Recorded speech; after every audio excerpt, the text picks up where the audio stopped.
Agrodome.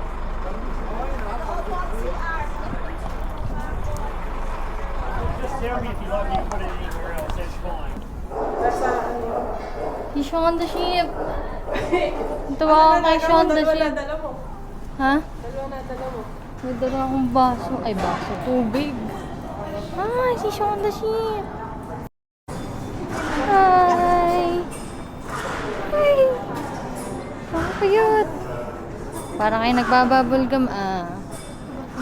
Bababulgam ka kayo? Pakilala ka na ba? Mamaya paliliguan ka.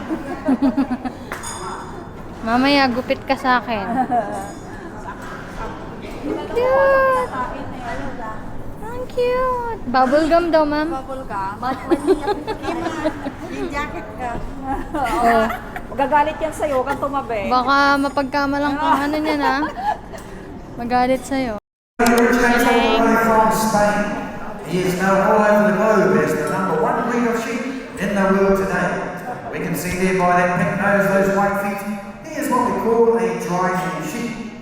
So that means he's just as much at home up in high rocky mountain country as he is the hot flat plains. Now we actually know that he's the number one sheep breed of the world. Have a look at this. Oh, look at that. White as snow, soft as silk, and the merino fleece gets made into the finest quality men's suits and ladies' garments. We don't take any lamb chops off this guy here. However, speaking of lamb chops, there he comes. Our mate Monarch the Romney. Now, Monarch here originates all the way from the United Kingdom. The Romney is the number one breed of sheep that we farm right here in New Zealand. And they're what we call a dual-purpose breed. That means we farm them for both meat production and wool production, and they usually give us a set of twin lambs in the springtime as well. Alright, Sterling the Corridale. Tumigil na. Sterling the Corridale. Cardell. Si Cardell, ha? Mauta ka, ha? Must be an Australian sheep, huh? Oh, any Aussies? Yeah! Okay, I thought maybe you heard it. I tell you what, he's not really an Australian sheep. He's actually a Kiwi sheep, one of the first ones we ever developed right here in New Zealand. Cross between a merino and a Lincoln, we'll see over there shortly. Alright, we're off to the borders of Scotland. They're a bit short at the moment, but in the old days, they actually used to let those dry out really long, and then they cut them off, and they turn them into boys and barristers' things, believe it or not. Now, I'll tell you what, if you're up to your pop stars, I mean, it's really cool, because we never have to worry about shearing, so we love to have them around on the farm.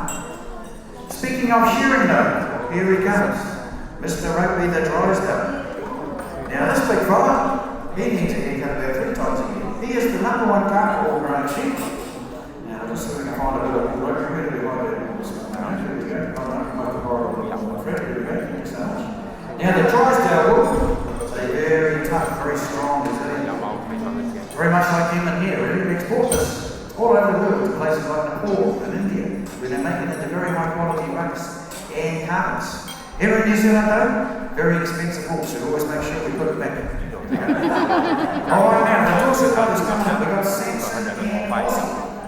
Now old Samson here, the Dorset one, he's actually one of the oldest sheep breeds known to mankind.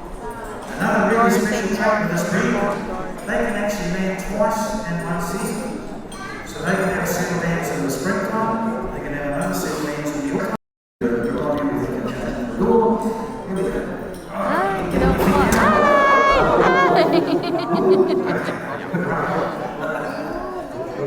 I did say she wasn't very good. Ang lakas niya, kaya nga.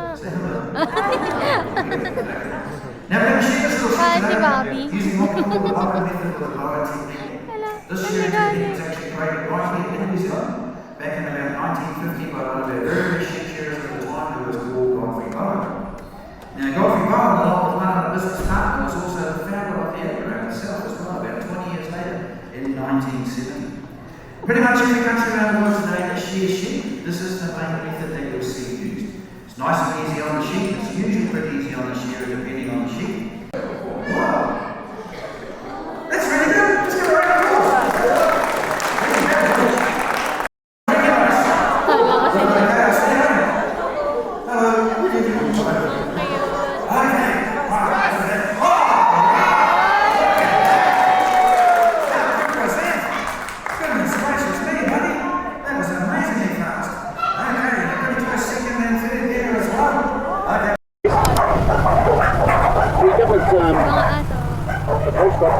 head and he said, will you go over to Japan and do like a farming expo for us? Yep. He said, I'll do that. So off he went. And back. The show was such a success. He said to his mate, you should open one like that in Rotorua. And they did. The Agrodome. So 1971, doors were open, 55 years later, and we're still cruising around the farm, showing people farm life in New Zealand. Quickly and give these guys some pallets. Now they can be a bit excited about getting some food from you. So if you're a little worried about it, just put your hand up like a stop sign in front of them. When they see you've got no food, generally, and the sheep will eat it. Do you want to have a go? Come on. Go, si Ma'am Juno. Now you might get some poo on your shoe or a little bit on your clothes. That's free of charge. It's a gift from me to you. Ay, mga kamukha ni Gabi.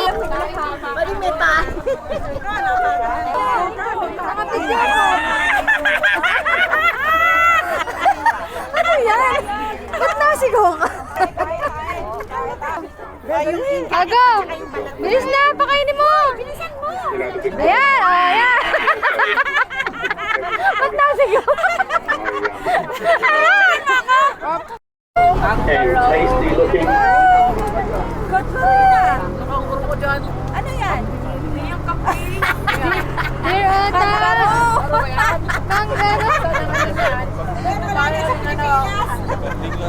Kanggaro! Ba't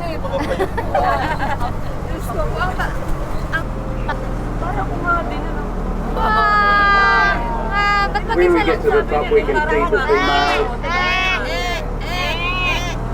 Ano to? Also up the top, when we get to the top of the hill, if you look out over the lake, you'll see the mountains right around Rotorua. That's the edge of the caldera. So it's about 21 kilometres across. So 250,000 years ago, that must have been one hell of a band.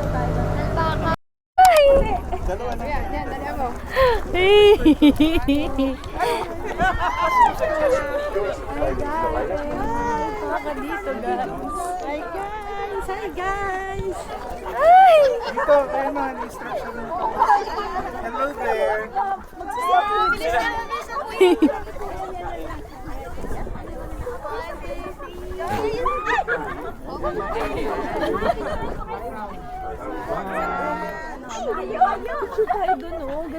Ang ganda nga.